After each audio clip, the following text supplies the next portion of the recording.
So you finally made the decision to cut the toxic individuals out of your life. You have made the decision that your growth matters more than entertaining the foolishness that you have been perpetuating within your own life by keeping these individuals around you. Well, first and foremost, congratulations. I'm so happy and I am so proud of you. Trust me, this is not an easy decision to make. Most individuals will think of making this decision but never truly get to it for an entire lifetime and waste their lives surrounding themselves with individuals who feed the worst of them as opposed to the best of them. However, I do have to make a few things clear before you completely cut these individuals out of your life.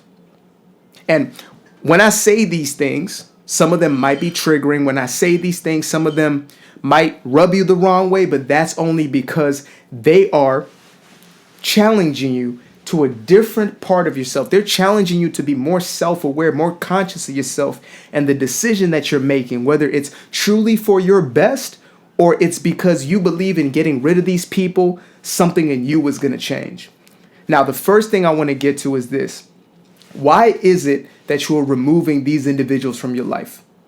When I found myself surrounded by individuals who I would have categorized as toxic individuals or those who had toxic traits and therefore lived toxic or destructive lifestyles, I was one of them.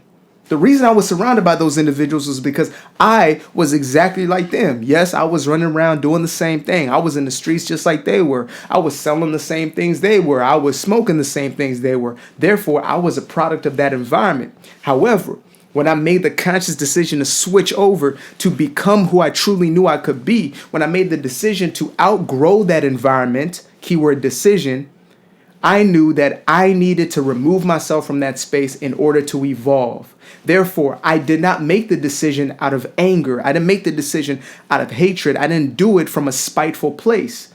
And it's so easy to catch ourselves trying to cut somebody off because we feel they did us wrong.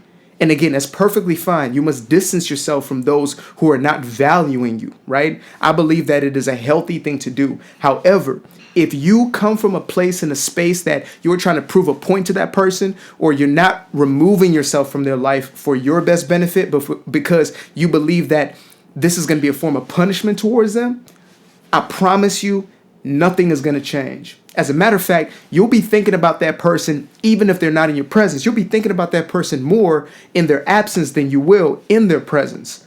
When you make a decision to cut out the toxicity from your life because you're trying to run from something within you, it ain't gonna work. And I can guarantee that. The only place and space where you can truly let somebody go, truly free yourself from that toxicity, is when you make a conscious decision to let them go in your mind and in your heart. And the only way you can do that is to forgive every situation and circumstance. Now, when I say forgive, I know a lot of y'all cringe or you get triggered. How can I forgive them? Look what they did. You don't know what they did to me. I don't have to know what they did to you. But what I do know is whatever it is has been holding on to you for far too long. It has been far too long that you have allowed that hurt, that pain to dictate the direction and the trajectory of your own life. That's what I know for a fact. And that forgiveness truly is about you. And I know you've heard this before. You know, it sounds real cute, real cliche, easier said than done, but it's true. When you let somebody go, it's a release within you. You ain't got to do nothing about them. It doesn't mean that, you don't acknowledge what happened to you or you don't validate yourself in how you felt when these things happened to you.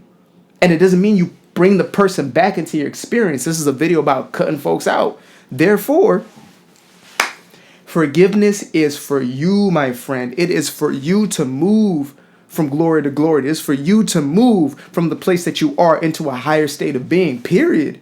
It's the most selfish thing you can do. Being a forgiving spirit is the most selfish thing you can do because it is putting you first.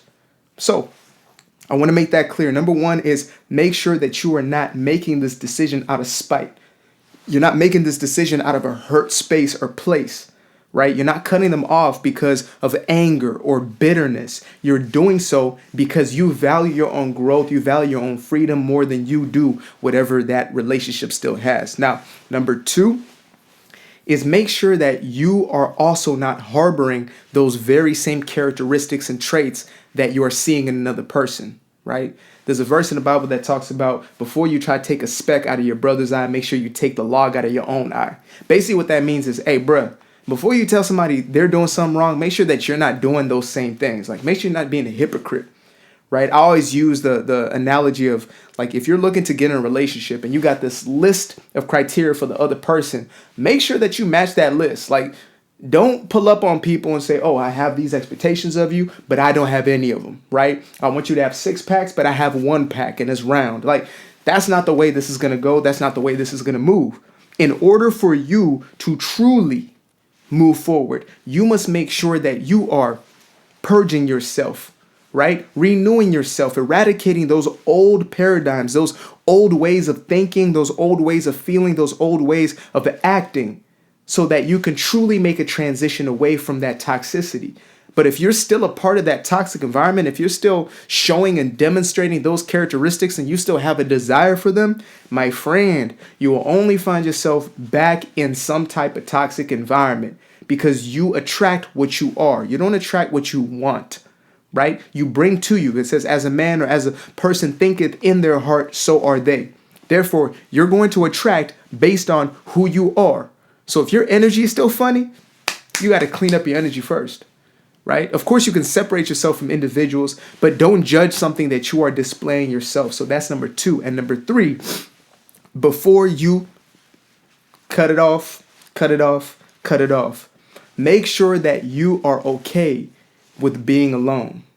And this one is huge because most of us, well, especially in this day and age, we live in a day and age where you don't have to be bored. You don't have to spend a single moment with your own thoughts if you don't want to. You have to be very conscious, very intentional, very deliberate if you're going to literally get to know yourself. If you're going to go within those inner parts of your prayer closet, of your sanctuary, and get to truly tap in with who you are.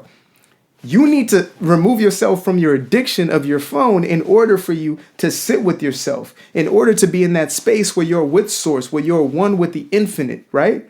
Therefore, before you cut them folk off, make sure that you're okay with being alone. Otherwise, you'll find yourself running from relationship to relationship, situationship to situationship, and friendship to friendship, just because you feel alone or lonely. Right? There's a difference between being alone or isolated and being lonely. If you feel lonely in your isolation, it means you have not yet developed a relationship with yourself within yourself. Therefore, make sure to practice being alone and being comfortable in that isolation. I'm not saying you got to lock yourself away in a cabin in the middle of the woods like Ralph Waldo Emerson. I'm saying that you got to be okay with not having your phone on you and just being by yourself, sipping on some tea and thinking your own thoughts. Because if you can't be with your own thoughts, then who will? Like, you don't want to be with toxic individuals. You want to be with healthy individuals. You want friendships that are healthy, that iron sharpening iron. You want to cultivate friendships where people are building one another. But you can only be that if you are that. You can only do that if you are comfortable with who you are, if you know who you are. And to know thyself is to go within, to know your own thought process, is to know how to choose the better feeling and the better thought, is to know how to be conscious and aware of who you are in each circumstance and situation, so you can be a benefit to yourself and others. Therefore, you must be okay with being by yourself. That's facts. And I promise you, you're going to find a gift in that isolation. You're going to find a gift of a friendship that you never could have imagined, a relationship that you never could have fathomed within yourself. At the end of the day, let me make this straight. You're going to be with yourself for the rest of your life. Might as well get to know you, right? So those 3 things are key to understand before you start to remove yourself from the company of those that no longer serve your highest being.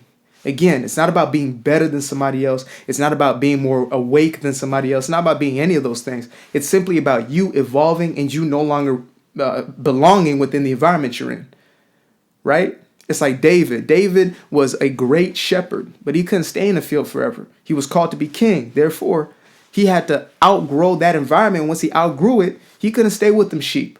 He loved them sheep, but he couldn't stay with the sheep. He had to go on to become king into the true and full calling that he had upon his life. And so it is vital, it is key for us to do the same thing. When we outgrow an environment, make sure we outgrow it from the inside out. So when we remove ourselves from it in the physical standpoint, it's no longer in us. Like they say sometimes, the person left the hood, but the hood didn't leave them. You don't want to be that person. You don't want to be the person going back and forth to the hood. You see a lot of these rappers, etc., get themselves caught up in situations because they didn't get that or those tendencies out of their system. You got to be able to fully remove yourself from the environment within first in order to step into the life that you know you're deserving of, period. Now, I appreciate y'all for tuning in. Make sure to keep on supporting. If this was of value and of service to you, make sure to subscribe to the channel or make sure to just join in wherever this is located, right? Like it might be on YouTube right now, but who knows, 20 years from now, it might be on Shmalula I don't know. Whatever it is, it's going to be on there. So make sure to continue to pour into yourself, continue to invest in yourself and move into your higher calling. That's it. Namaste and namaste go.